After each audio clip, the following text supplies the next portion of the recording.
June 12, 1943, 7:40 a.m. outside Toledo, Ohio.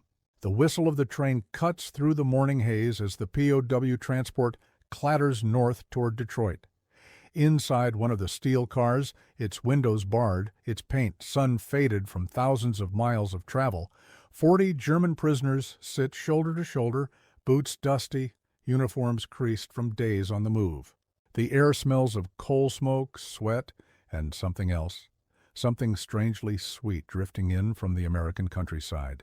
Apple orchards, fresh wheat, a world untouched by war. Unteroffizier Karl Wechsler, captured in Tunisia only weeks earlier, presses his forehead against the iron bars and blinks at the passing farmlands. Barns glow red in the sunrise. Tractors crawl across fields bigger than anything he has ever seen in Europe. He whispers under his breath, "Unmöglich," impossible. A guard sitting near the door, an American sergeant with a calm, almost bored expression, glances over at him. "Beautiful, isn't it?" he says, chewing gum like he has all the time in the world. Karl doesn't answer. He's still trying to understand what he's seeing. Back home, Germany is rationing bread and coal. Here, there are silos filled to the brim, miles of green, farms stretching so far the horizon seems to bend under them. The prisoners had heard rumors about America while in North Africa, about factories that ran day and night, about ships launched every week, about tanks produced faster than Germany could replace a single Panzer IV. But those rumors felt like Allied bragging, exaggerations, propaganda. Yet as the train rattles north, even the most stubborn among them begins to wonder. What kind of country looks like this while fighting a world war? The clanging wheels slow, the POWs lean forward, bracing. A moment later, the brakes squeal, and the train drifts to a halt beside a siding lined with armored MPs. Beyond them, a river of people moves along the street. Workers in overalls, men and women carrying lunch pails, streams of them heading toward massive brick buildings in the distance. Factories, but not like the ones in Germany. These buildings stretch across acres with smoke rising in thick, steady columns. Trucks roll in and out. Forklifts buzz like insects. The place looks alive, as if the ground itself is breathing steel and fire. One prisoner near the back murmurs, "Was this just..." The guard stands, taps the metal wall with his baton. "Welcome to Detroit," he says, "Tank City." The doors slide open, flooding the car with sunlight. The POWs step down onto the gravel, shackled at the wrists, but their eyes aren't on the guards. They're locked on the enormous structure ahead, the Chrysler tank arsenal, the plant that builds the M4 Sherman. Even from the outside it feels monstrous, a hive of engines, conveyors, and rolling steel. A place designed not just to manufacture machines, but to overwhelm an enemy with numbers. Karl watches a flatbed truck roll past, loaded with welded hulls, unfinished Sherman bodies glinting under the morning sun. They seem to float by endlessly, a procession of identical metal giants. Dozens of them. Then more. The German prisoners stand frozen, utterly silent. Because for the first time they realize something no officer had ever dared say to them. Germany is not fighting an army. Germany is fighting a continent-sized machine. And they haven't even stepped inside the factory yet. The guards nudge the prisoners forward, guiding them toward a side entrance of the Chrysler tank arsenal. The building looms like a cathedral of steel, its vast brick facade broken by rows of towering windows that reflect the morning light like mirrors. A warm hum radiates from within, the kind of deep mechanical heartbeat you can feel in your chest before you even hear it. As the doors swing open, a wave of heat rolls out, followed by a noise so massive it swallows every thought. Clanging metal, grinding gears, the roar of engines being tested, the rhythmic thump of hydraulic presses stamping armor plates into shape. It is not chaos, it is orchestration. Karl steps inside and instinctively lifts a hand to his ear. The sound is overwhelming, yet oddly beautiful. Lines of sparks cascade from welding torches like orange waterfalls.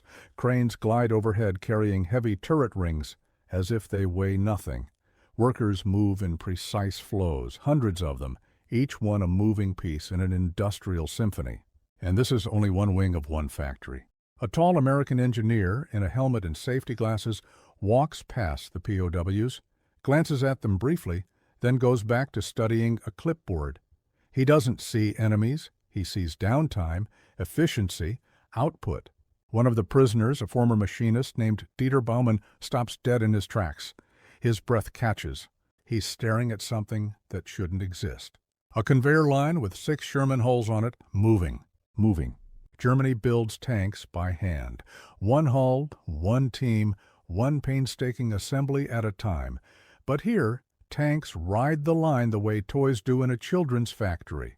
They glide across the floor, pulled by chains and powered rollers, stopping at stations where crews bolt, weld, and assemble with practiced speed. Dieter mutters, "Das ist nicht möglich." This isn't possible.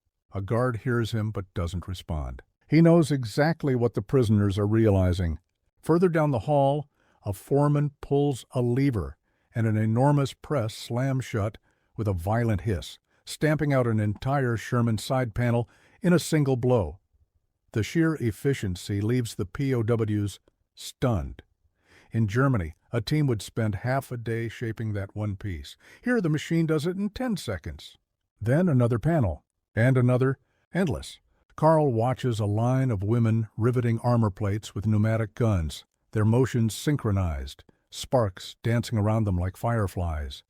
He had been told American women were soft, unprepared for war, barely capable of factory work. Another lie. These women work like soldiers. A foreman, noticing the group, gestures to a row of completed turrets sitting neatly on carts like oversized metal helmets. 15 today, he shouts over the noise to a coworker. We're behind schedule. Behind schedule? 15 turrets in a morning would be a miracle in a German plant. The POWs continue moving, but every step is slower, heavier. Each new room strikes them like a hammer. Stacks of engines ready for installation, supply racks filled to the ceiling, shelves overflowing with bolts, couplings, bearings, so many parts they look infinite. Dieter runs his fingers along a crate stenciled with the words, "Spare transmissions," plural, hundreds of them, for Sherman tanks that haven't even been built yet.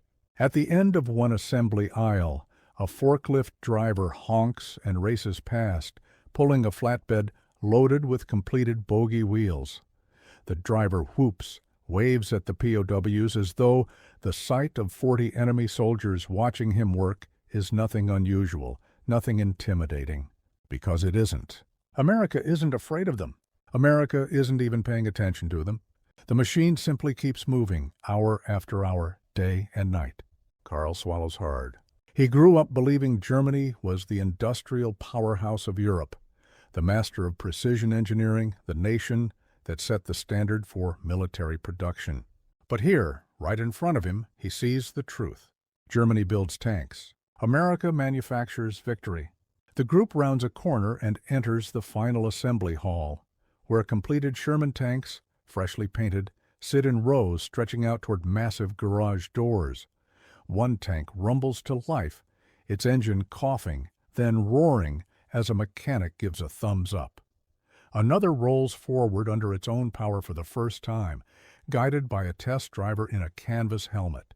The prisoners freeze. A tank, finished. Another, finished. Another. It feels endless, and for the first time since the war began, the German prisoners share a single unspoken thought. We cannot win. But something even more shocking is waiting for them outside.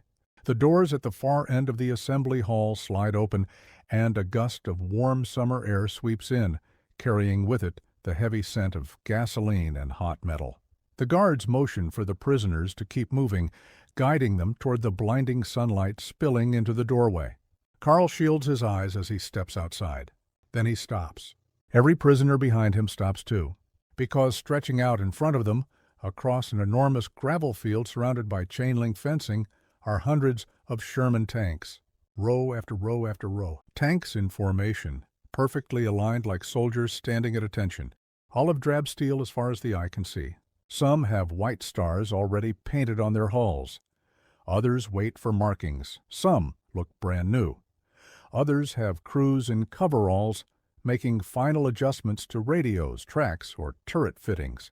The scale is impossible to process. Dieter, the machinist who had survived Stalingrad, whispers the only word his mind can form. Got. The American MP beside him catches the look on his face and says, "This is just one lot. We've got 3 more behind the plant." 3 more? A rumble shakes the ground. Behind the POWs, another Sherman emerges from the assembly hall, engine roaring, treads biting into the gravel as it joins a growing line of tanks waiting to be loaded onto flat cars for transport. A locomotive horn blares in the distance. The prisoners turn to see a freight train, rolling slowly toward the siding, 40 cars long, each one rigged with ramps and tie-downs. Workers wave orange flags as crews begin lining up tanks to drive directly onto the waiting platforms. Carl counts them silently. 1, another, 10 Shermans loaded in minutes. At this pace, Germany could never hope to match the output. Even if every last factory in the Reich worked non-stop, even if every worker slept on the shop floor, even if shortages magically vanished, the numbers still wouldn't come close. A breeze carries dust across the yard, and Carl watches it swirl around the hulls, the sunlight catching on steel edges like sparks frozen in time. In his mind, he sees the front lines: Africa, Russia, Italy. He sees German commanders begging for replacement tanks, repair crews cannibalizing wrecks for parts, factories slowing as resources dry up. He understands now. He feels it in his bones. This isn't war production. This is industrial domination. A Chrysler foreman walks by, wiping sweat from his forehead. He nods at the prisoners as though they're casual visitors on a factory tour. Then he yells to his crew, "Next batch starts in 20 minutes. Let's keep it moving." Next batch. Next batch. Germany celebrates if it finishes a single tank in a day. Here, next batch is said the way a baker might call for another tray of bread. Dieter kneels and scoops a handful of the gravel beneath his boot. It's warm, vibrating, alive with the constant movement of machines and engines. He lets the stone slip through his fingers. He's not thinking of victory anymore. He's not thinking of glory. He's thinking of home, his father's workshop in Cologne, where everything was carved, hammered, shaped by hand, where every machine was precious, every tool irreplaceable. Here, tools are everywhere. Machines are everywhere. Steel is everywhere. The train conductor waves his arm, gives a sharp whistle, and the loaded tanks lurch forward as the locomotive pulls them down the line. More Shermans move up behind them, forming a growing queue. A guard gestures. "All right, back on the bus. Camp's waiting." The prisoners don't respond. They simply move, mechanically, numbly, like men walking after a funeral. Carl pauses before stepping onto the truck. He takes one last look at the endless rows of Sherman tanks gleaming under the morning sun. He knows what the others know, what none of them will ever admit out loud. The war is over. They just haven't told the generals yet. But the final blow to their hopes, something far more personal, still lies ahead at the POW camp. A revelation that will make everything they saw today feel even more impossible. The trucks pull away from the Chrysler tank arsenal, bouncing down a long service road that cuts through fields shimmering under the noon sun. The POWs sit in silence, hands clasped, eyes unfocused. They're not soldiers right now. They're men whose entire understanding of the war has been shattered in a single morning. As the convoy turns west, the landscape shifts from industrial blocks to open farmland. White fences, quiet roads, families tending gardens, children waving as the trucks pass, as if watching a parade instead of enemy soldiers. Carl frowns. In Germany, people flinch at the sound of footsteps. Here, children wave. After half an hour, the trucks slow and turn onto a gravel lane lined with elm trees. At the end of it sits Camp Ottawa, a POW facility built from neat rows of barracks, a small medical building, a mess hall, and a recreational field beyond. It doesn't look like a prison. It looks like a school campus waiting for summer break. The trucks rumble to a stop. Guards open the gates. "Welcome home, boys," one of them says, not mockingly, but with an almost casual familiarity. The POWs climb down, expecting search dogs, shouted orders, harsh inspections. None come. Instead, an American lieutenant with rolled sleeves and a clipboard steps forward. You'll get your bunk sorted first, then lunch. After that, orientation. He motions toward a large sign posted near the entrance, its words printed in English and German. No forced labor. No punishment work. All Geneva rights observed. Dieter stares at it, blinking hard. He assumed Allied propaganda exaggerated American treatment of prisoners. But seeing the sign, and more importantly, the attitude of the guards, feels surreal. A young MP gestures toward the mess hall. "Food first," he says. "You must be starving." Inside, the room smells like fresh bread and roasted meat. Behind the counter, civilian cooks dish out ladles of stew, piles of potatoes, carrots, thick slices of buttered cornbread. A barrel of cold milk and a tub of apples sit near the end of the line. Carl freezes, tray in hand. This can't be for them. The last time he ate meat was months ago in Tunisia, and it was barely more than scraps tossed into watery broth. Germany's rations back home grow thinner by the week. But the American cook gestures impatiently. "Next, don't hold the line. Take what you want." "What you want?" The prisoners glance at one another, unsure if they're being tricked, but the MP simply folds his arms and waits. So they move, slowly, carefully. Carl sits at a wooden table and stares at the food, real food, piled high. He takes a bite of cornbread, and it almost makes him flinch. Butter, sweetness, warmth. Dieter devours everything on his tray so quickly he gets hiccups. Across the table, an older POW with gray in his beard begins to laugh. Quietly at first, then louder, until it fills the whole mess hall. It's not a joyful laugh. It's the laugh of a man who suddenly understands the scale of the lie he has lived inside. This isn't a nation at war. This is a nation barely inconvenienced. The room falls quiet, because every man in that hall knows he's right. After lunch, the prisoners are led to their barracks, clean, orderly wooden buildings with neatly made bunks, lockers, and stoves. Some even have books left behind by previous prisoners, Mark Twain, Steinbeck, manuals on carpentry, mechanics, even English grammar. One guard opens a small door at the back of the barracks, and this, he says, is the workshop. Inside is a full room of tools, saws, hammers, lathes, measuring instruments, everything a craftsman or machinist could want.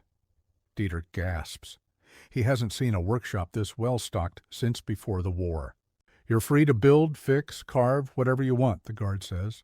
Keeps the mind sharp. Carl steps forward, running his hand along the smooth surface of a brand-new plane tool. It's oiled, clean, ready for work.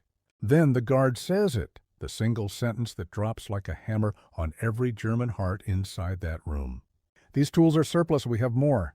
Surplus? Everything they saw today, food, freedom, tools, even tanks, seems to fall from the sky here. In Germany, every screw, every bearing, every liter of fuel must be fought for. Here, nothing is scarce. Nothing. Carl sinks onto a wooden stool, head lowered. His world has split open. The morning at the tank arsenal showed him America's industrial might. But this is the final blow. The realization is simple, devastating. America wins wars by accident. Germany fights them by bleeding. Outside, a distant train horn echoes across the fields, another load of Shermans rolling east toward the Atlantic. Carl lifts his eyes toward the sound. It no longer feels like the roar of machines. It feels like the footsteps of inevitability. And tomorrow, the guards say, the prisoners will begin working at a nearby farm, not because America needs their labor, but because it gives them fresh air and a purpose. Carl isn't sure he can take another revelation like today's, but another one is coming, one that will change them all, something they will talk about for the rest of their lives. As the sun climbed higher, the sky over the Pacific turned into a deadly battlefield. The Japanese pilots, confident in their agile Zeros, believed they owned these skies.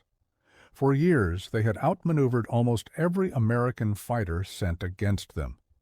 They thought the Corsair was no different, a clumsy, heavy machine with bent wings and a bad reputation. They were wrong. What they didn't expect was how quickly the F-4U Corsair could climb, dive, and strike with brutal precision. In the hands of an experienced pilot, it became something far more dangerous than they imagined. That day, the Japanese pilots pushed forward, certain they would overwhelm the Americans. Instead, the Corsairs met them head-on, and the fight shifted instantly. The Corsair pilots exploited every weakness of the Zero, its fragile frame, its low dive speed, and its lack of armor. While the Zero twisted and turned, the Corsair simply climbed higher, rolled over, and came down on it like a hammer. By noon, the laughter from the Japanese flight deck had stopped. By evening, fear had replaced confidence. The Zeros, once kings of the Pacific skies, had finally met an opponent built not just to challenge them, but to hunt them. Night fell across the Pacific like a curtain of ink, the kind of darkness where even the horizon disappears. For years, this was Zero territory. Japanese pilots owned the night because the Americans avoided it. Their aircraft lacked radar, visibility, and confidence after sunset. Every pilot knew, if you were caught in the dark by a Zero, you were already dead. But tonight was different. A handful of Corsairs, freshly modified, radar-equipped, flown by crews who had spent weeks training for night interception, rose quietly from the carrier decks. Their engines rumbled like distant thunder, swallowed by the endless black sky. No one knew if the mission would work. No one knew if the ugly gull-wing fighter could truly become a night hunter. Then the radar lit up, a faint contact. Direction unknown, altitude uncertain. But it was there, a Zero flying low, certain it was invisible. The Corsair pilot eased forward, breathing slow, hands steady. Every gauge glowed dim red. Every second stretched long enough to feel your heartbeat in your fingertips. Then he saw it, a faint silhouette, just a darker shape against the darkness. He squeezed the trigger. The Corsair's 6.50 caliber Browning machine guns ignited the night like lightning. In an instant, the Zero erupted in flames, spiraling into the Pacific in a burning arc. For the first time in the Pacific War, the hunters had become the hunted. Word spread quickly among the Imperial Navy pilots. The Americans, they are fighting at night now. And another fear soon followed. That bent-wing monster, it can see in the dark. The Zero's reign was ending, not in daylight combat, but under the cover of night, where the Corsair now waited like a silent predator. And this was only the beginning. Another radar contact appeared, then another, and another. The night sky was no longer theirs. The sun rose again, pale and blood-tinged over the horizon, and with it, the reality of the Corsair's full impact settled across the Pacific theater.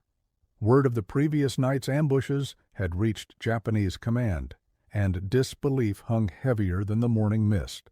How could one aircraft, once mocked as clumsy and fragile, dominate skies it had no right to challenge? Captain Hiroshi Sato, a veteran of the Tainan Air Group, sat hunched over a map in his makeshift command center on Rabaul. His knuckles were white as he traced the paths of the previous day's air battles. Entire squadrons of Zeros had been lost, men and machines destroyed by a fighter they had laughed at for months. He muttered almost to himself, "It was supposed to be easy." Meanwhile, in the American carrier decks, Lieutenant James "Red" Callahan leaned against the railing, wiping sweat from his brow.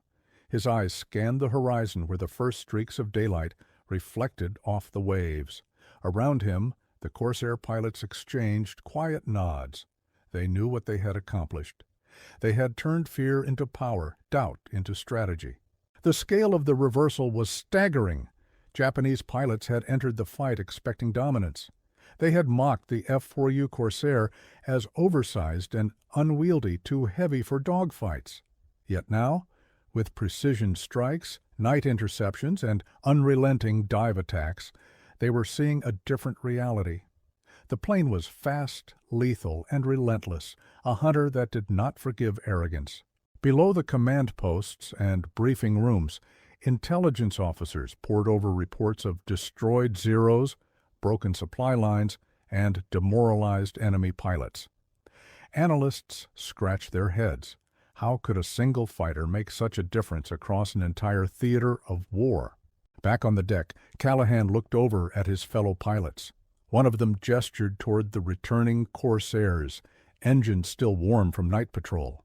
"They called us clumsy, they called us slow, they laughed," he said. "Now they'll think twice." And indeed, the Pacific had changed. The mockery of yesterday had given way to a deep, reverent awe, the kind that shifts strategy, changes tactics, and forces an enemy to rethink everything. But as the pilots celebrated quietly, a shadow loomed over the horizon.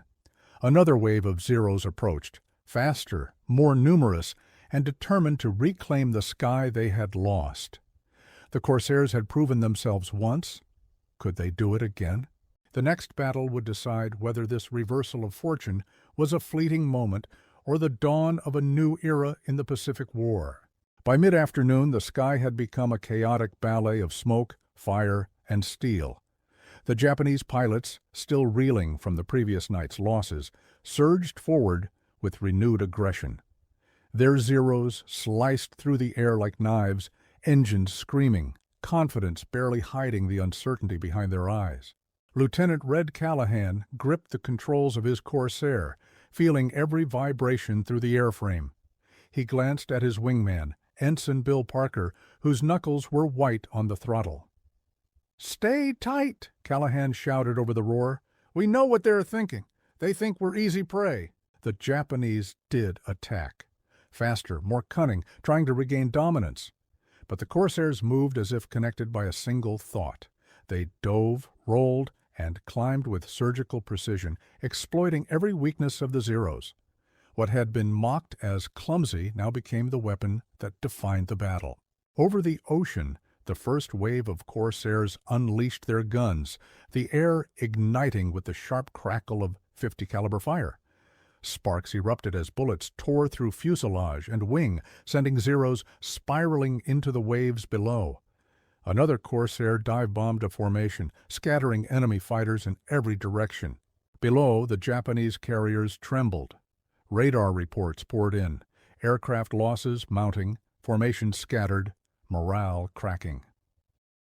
Captain Hiroshi Sato watched helplessly as his pilots tried to regroup, realizing too late that they were not facing the same machine they had laughed at the day before. For the Corsairs, the momentum was relentless. Each maneuver, each strike reinforced what they already knew. They were no longer mocked. They were feared. The tables had turned entirely. By sunset, the battlefield was transformed.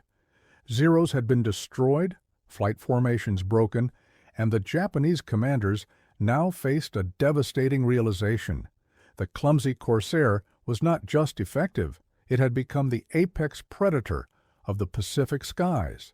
Callahan leaned back in his cockpit, exhaustion and adrenaline battling for dominance. The ocean below reflected the orange-pink of the dying sun, and for a moment the world seemed still. Then another horn sounded from a distant carrier. More Zeros approaching. The pilots knew the fight was far from over. But one thing had changed irreversibly. The mockery of yesterday had turned into awe, fear, and a hard-earned respect. And in that moment, across hundreds of miles of Pacific waves, a new reality had been etched into history. The Corsair had proven that sometimes the most underestimated weapon becomes the deadliest. Night had fallen again, but this time it brought no relief to the Japanese commanders. Reports flooded the carrier decks and command rooms. Squadrons decimated, pilots lost, Zeros destroyed far beyond expectations. Captain Hiroshi Sato sank into his chair, eyes hollow. The very aircraft they had mocked, laughed at, and underestimated had rewritten the rules of air combat. In Washington and Pearl Harbor, intelligence officers compiled battle reports with a mix of disbelief and exhilaration.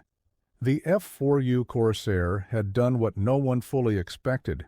It had dominated a day-long engagement against Japan's most experienced fighter pilots, both in daylight and under the cover of night.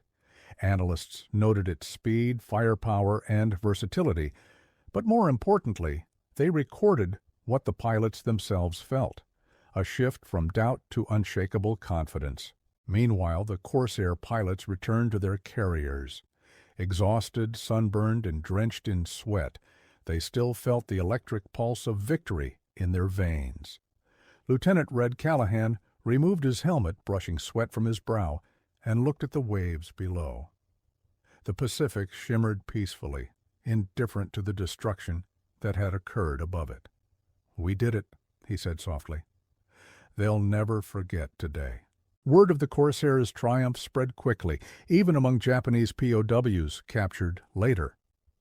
They spoke of the fighter with a mixture of fear and awe, a plane that had turned arrogance into defeat, laughter into dread. Stories of pilots surviving impossible attacks, of a machine that could climb, dive, and strike with deadly precision, became legend. By the end of the week, the psychological impact was clear.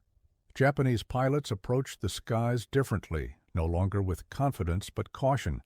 Morale shifted, strategies were reconsidered, and for the American pilots, every sortie now carried the weight of history, knowing they were flying a machine that had disproved every expectation. The Corsair had done more than survive mockery. It had changed the war in a single, relentless day. It had rewritten the rules of air combat, and it had cemented its place as one of the most feared and respected aircraft in history. In the Pacific, the battle continued. Pilots would fight, ships would sail, lives would be lost. But the legend of the Corsair, born from scorn, perfected by skill, and proven in fire, had been etched into the skies forever.